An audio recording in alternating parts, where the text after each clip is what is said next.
ng tanong dito. Di ba kanina, tinanong ko po kayo. Ano ang tanong ko sa inyo kanina? Totoo ba ang 32 million, mga kababayan? Oh. Sabi nyo, ito ay fake. Fake? Ako, sabi ko, fake ang 32 million ni Sarah, 26 million ni Digong, at 7 million ni Kibuloy. Bakit?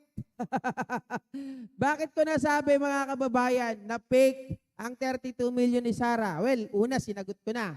Diba? Kailangan niyang gumamit ng tao. Diba? Magbabayad siya ng vloggers para sumikat siya. Magbabayad siya ng vloggers para siraan si Pangulong Bongbong Marcos. Magbabayad siya ng vloggers para hindi siya ma-overshadow ni PBBM. That's number 1. Number 2, mga kababayan, ito. Isang katunayan. Isang katunayan na hindi totoo ang 32 million, 16 million ni Digong, 7 million ni Kibuloy, at yung mga followers ng mga banateros. Bakit, mga kababayan? Tingnan nyo ito. Tingnan nyo ito. Unang araw ng banateros. Ito. Itong nakikita nyo na to. Yan, guhitan ko na nga para hindi kayo malito. Unang araw ng banateros, mga kababayan. That was April 2. Ilan ang total views nila? 105,000 views. Kung sa pangkaraniwan, mga kababayan, pangkaraniwang tao, di ba? Kagaya ng mga, medyo kilala. Karaniwan lang yung 105,000 na views. Kaya lang, kung iisipin nyo, mga kababayan, that was April 2. April 2 ano na ngayon? April 4. So 2 days na. Ngayon, yung 105,000 na yan, i-divide natin, mga kababayan. Diba? So, kung sa 80,000 yan, within 10 hours, i-ano na lang natin, i-divide na lang natin, subukan natin na i-calculate. 48 hours na yan, di ba? 105,000. Divided by 48 hours, mga kababayan. So, ang average lang nila, nag-a-average lang ang mga ito ng 2,187 views per day. What the fuck? What the fuck? Hindi, per oras pala. Sabihin natin per oras. Hindi per day, per oras, mga kababayan. 2,187. So, ang liit niyan. Tama ba ako per oras? Hindi, kasi 2 days na sila eh. So, may 48 hours na dinivide ko lang sa 48. Malayong malayo, mga kababayan. Isipin nyo po Tingnan nyo. Sabi nila, may 32 million si Sarah. Nasaan ang 32 million dyan? Hindi nga umabot ng 1 million eh. Ang views eh. Isama nyo pa yung 16 million ni Dotae. What the fuck? What the fuck? Isama nyo pa ngayon, mga kababayan, yung 7 million ni Kibuloy. Wala pa rin. Kahit 500,000, wala. What the fuck? What the fuck? Isama nyo pa yung 500,000 o mahigit 500,000 ni Banat Bay. What the fuck? What the fuck? So wala pa rin. Magsama-sama silang lahat, mga kababayan. Wala talagang 32 million. What the fuck? What the fuck? At isa lang yon, mga kababayan. Kasi tingnan nyo po sabihin natin busy yung mga tao. JNK, busy yung mga tao eh. Sobrang busy nila ng mga panahon na yon. Sa US, ano pa yan yung April 2 na yan dito sa atin, April Fool's Day pa yan sa US, pakialam ko, mga kababayan. What the fuck? What the fuck? Ang usapan dito, tinatabla sila. Mismo, ang banateros, mga kababayan, wala nang naniniwala sa mga manyak, sabi ni Ma'am Ilocanang Kana. What the fuck? What the fuck? So, ibig sabihin, mga kababayan, kasi kung ikaw ay meron po talaga na sasabihin natin audience mo, community mo, nasa 32 million. Kung naniniwala sila na lang yon, wag na tayo. 105,000 views sa loob ng 2 araw, mga kababayan. Views lang yan, nakukuha yan nila JDB, nakukuha yan nila Coach Jarrett, nakukuha yan ng nila Mima Alicia. Diba? Yung mga magagaling pa dyan, sila Juan Historiador. Nakukuha yung mga views na yan eh.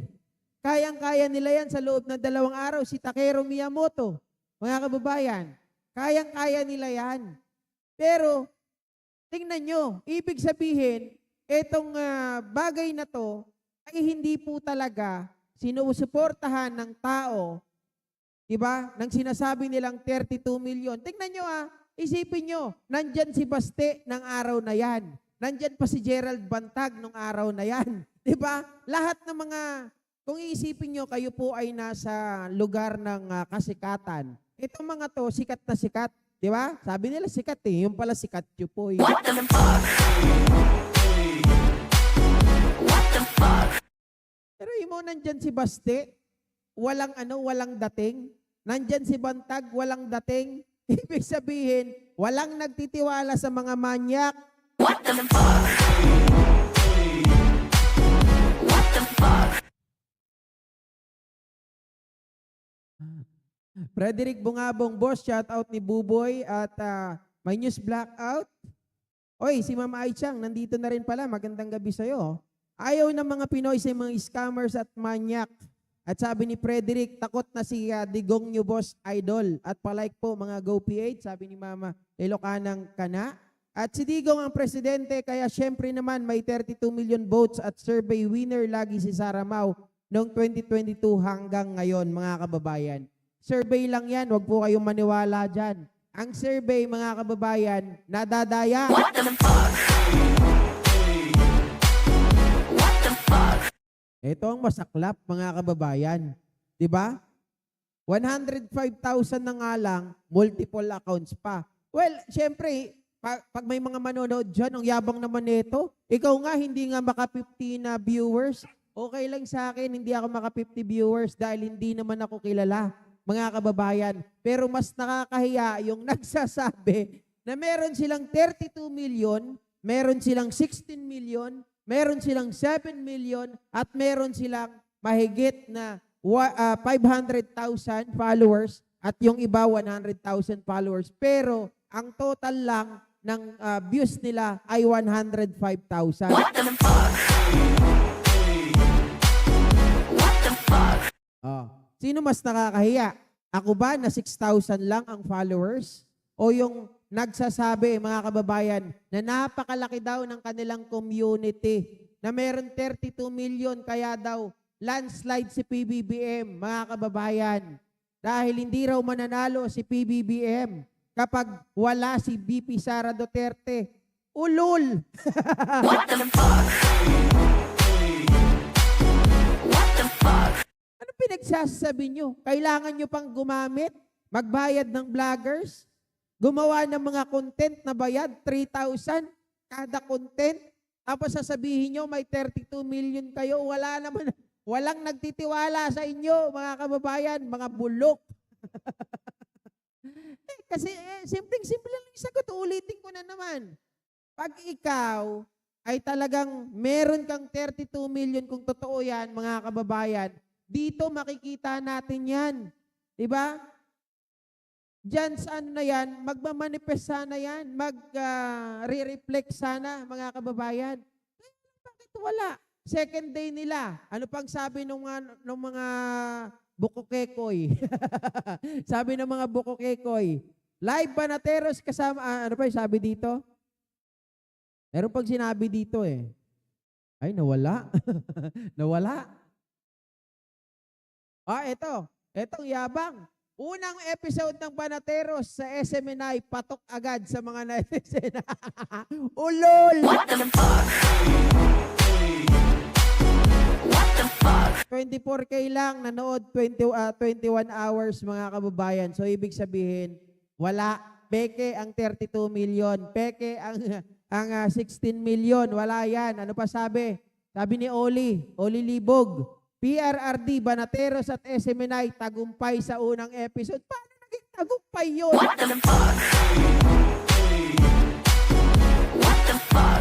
Paano naging tagumpay yun, mga kababayan? Ang dami niyo ng hinugot na superstar. Kumbaga, para kayong naghatak ng import, Baste, Bantag, Banateros, SMNI, nagsama-sama na kayo, mga kababayan, pero wala pa rin kayong impact.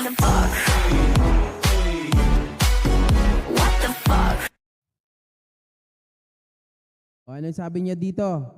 Basa muna tayo sa FB natin.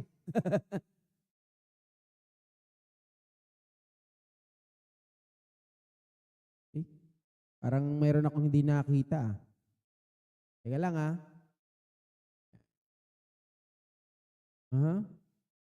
Si Mama Allen Arsena, si Katchupoy at si Maricel Caron. Ako nanonood dyan pero di ko sila suportado.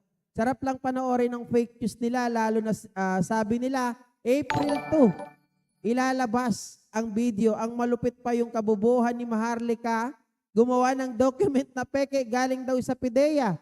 Kaya lang sablay, nasulat kasi bawal ang alias pero bongbong nakalagay. Hindi naman buong pangalan, hindi naman kabuuan ng name ni PBBM yung kundi alias niya yun. Correct! Carlos Sia, iyak mga yan pag nasa kalye survey, mga content creator, iyak mga survey group na bayaran. Totoo mga kababayan, maniwala po kayo sa survey pag ang survey ay masasabi po natin na ito po ay live. Pero pag hindi po live yan, kayang-kaya, alam natin yan, nanggaling tayo dyan, nag-survey tayo eh. Ilang beses tayo nag-survey, ilang beses tayo dumaan sa ganyan, di ba? Oy, thank you so much din po kay Ma'am Susana Tachi sa pag-share po ng blessing. Thank you so much. Carolina de la Cruz, na isama lang yan si Sarah Mau sa kasikatan. Yang Sarah Mau ni PBBM, 31 million loyalists kami. Yun. Correct? Mga kababayan, tayo talaga. Diba? Tayo ang naging asset. Ngayon, tong Banateros, hindi to asset. Liabilities to.